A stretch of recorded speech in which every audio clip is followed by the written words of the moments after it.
Hello friends, कैसे हैं आप सब? आशा करती हूँ सभी अच्छे और स्वस्थ होंगे। आज की जो मैं ये कहानी लेकर आई हूँ, यह कहानी 2 भाइयों की है। बचपन में ऐसा होता है कि एक बड़ा भाई, छोटा भाई और एक बहन, एक परिवार में ये 3 बच्चे थे और बचपन में ही माता-पिता की डेथ हो गई थी। तो बड़े भाई ने छोटे भाई को पाला था। तो जब वो बड़े भाई की ने जब माता-पिता की डेथ हुई तो बड़ा भाई 9th क्लास में था और छोटा भाई 6th-7th में ही पढ़ रहा था। तो बड़े भाई ने कहा कि मैं अपनी पढ़ाई छोड़ देता हूँ क्योंकि गाँव में खेतों का काम करना, सारी चीज़ें देखना। तो उसने कहा मम्मी भी नहीं रहीं, पापा भी नहीं रहे, तो मैं अपने बहन-भाइयों को पालूँगा। इसके चलते ही उसने पढ़ाई छोड़कर खेती में वो लग गया था और लगने के बाद में तो एक दिन वो एक वकील के पास जाता है और जाकर वकील से कहता है कि वकील साहब मुझे इस मकान पर स्टे चाहिए। वकील साहब कहते हैं, क्या हुआ? कौन है ये? क्या कहानी है? ऐसे कैसे स्टे दिला दिया जाए? आप मुझे बताइए। तो वो बताता है कि जब मैं 9th क्लास में था और मेरा भाई 7th क्लास में था, तब मेरे माता-पिता की मृत्यु हो गई थी, तो मैंने अपने भाई को पढ़ाया-लिखाया और उसे मैंने किसी भी तरह की कोई प्रॉब्लम नहीं आने दी और अपनी छोटी बहन की भी मैंने शादी की। एक दिन ऐसा भी हुआ था जब वो छोटा था तो बैल ने उसके पेट में सींग मार दिया था। सींग मारने के बाद में उसके ब्लड बह रहा था और मैं सारी दुनिया की परवाह किए बिना ही अपने भाई को अपने कंधे पर डालकर 5 किलोमीटर दूर पैदल लेकर हॉस्पिटल गया था और मैंने अपने भाई को भी दिखाया-भलाया और उसको ठीक करा दिया। इसके बाद में फिर पता चला कुछ दिन के बाद में ये पता चला कि मेरे भाई की किडनी खराब हो गई है जिधर बैल ने सींग मारा था और किडनी भी उसकी ट्रांसफ़र करनी पड़ेगी वरना वो बहुत प्रॉब्लम में आ सकता है। तो वकील साहब मैंने अपने भाई को अपनी किडनी भी ट्रांसफ़र करा दी। किडनी देने के बाद में मेरा भाई को सब चीज़ें ठीक हो गईं और वो ठीक-ठाक से रहने लगा।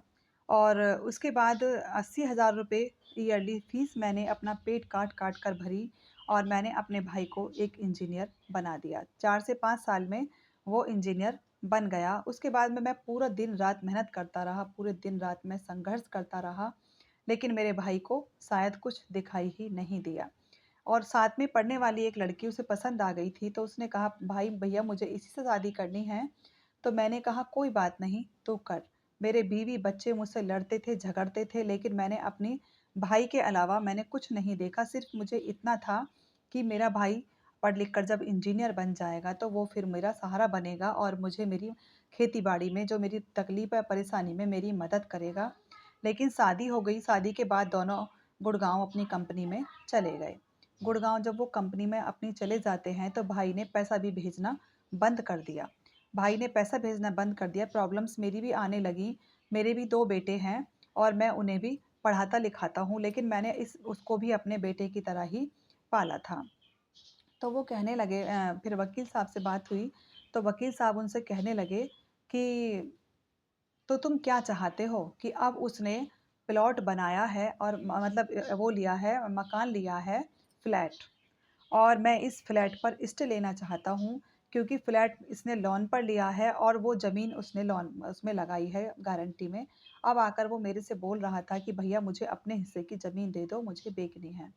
अब मैं इस बात को बर्दाश्त नहीं कर पा रहा हूँ कि वो मुझसे आकर ये बोल रहा है कि मेरी ज़मीन दे दो, मैं ज़मीन बेचकर फ्लैट लूँगा। तब वो उसके बाद में वकील साहब कहते हैं उससे, व्यक्ति से, कि तुम इतना क्यों सोच रहे हो? इतना क्यों परेशान हो रहे हो? तुम्हारा भाई तो कमीना निकला, कोई बात ही नहीं है कि वो इतना बदतमीज़ निकला, इतना बेगैरत निकला कि उसने तुम्हें 2-4 साल भी पैसे देने मुनासिब नहीं समझे, जबकि तुमने कितने लाख रुपए उसकी पढ़ाई में लगा दिए। तो वो कहते हैं कि गुस्सा जो होता है वो सब चीज़ों को बर्बाद कर देता है और तुम मेरे पास 4 दिन बाद आना, तब मैं आपको बताऊँगा। तो 4 दिन बाद में फिर वो आते हैं, आने के बाद में वही गुस्सा, वही भाव, तो वकील साहब उसे पानी देते हैं, पानी देने के बाद में उसको ठंडा मँगाते हैं कि शायद ये कुछ ठंडे हो जाएँ और फिर मैं इनकी बात सुनूँ। लेकिन 4 दिन बाद भी उनका वही गुस्सा था। तो वकील साहब फिर से उन्हें यही बात समझाते हैं कि तुम्हारा भाई जैसा था वैसा निकल गया, अब तुम अपने बच्चों पर ध्यान दो, क्योंकि जो तुम्हारा गुस्सा है ये सब कुछ बर्बाद कर देगा, सब कुछ ख़त्म हो जाएगा। इसके बाद में वो वकील साहब वहाँ से हाथ जोड़कर उससे कहते हैं और वो व्यक्ति वहाँ से खड़ा होता है और चला जाता है। बाहर जाने के बाद में वो अपने बच्चों पर पूरी मेहनत करता है, पूरी लगन और ईमानदारी के साथ में। जो अपने भाई की ज़मीन होती है, वो उसको बेचने से नहीं रोक पाते और वो अपनी ज़मीन बेचकर अपने फ्लैट में चला जाता है और शिफ्ट हो जाता है।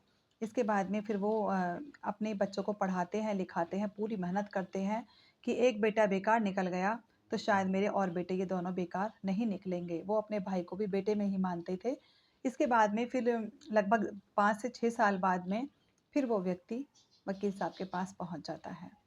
कपड़े गंदे थे, हाथ में मिठाई का डिब्बा था और साथ में एक बहुत होनहार खूबसूरत सा एक लड़का उनके साथ में था।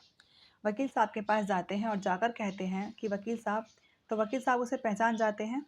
वो कहते हैं आइए बैठिए, और वो बिठाते हैं, पानी वानी मंगाते हैं वकील साहब उस व्यक्ति के लिए। तब वो कहते हैं कि लीजिए वकील साहब, आज मिठाई खाइए। वकील साहब कहते हैं किस बात की मिठाई? तो वो जो बराबर में लड़का था उसके कंधे पर हाथ रख कर कहते हैं कि यह मेरा बेटा है और आज मेरा बेटा एक डॉक्टर बन गया है।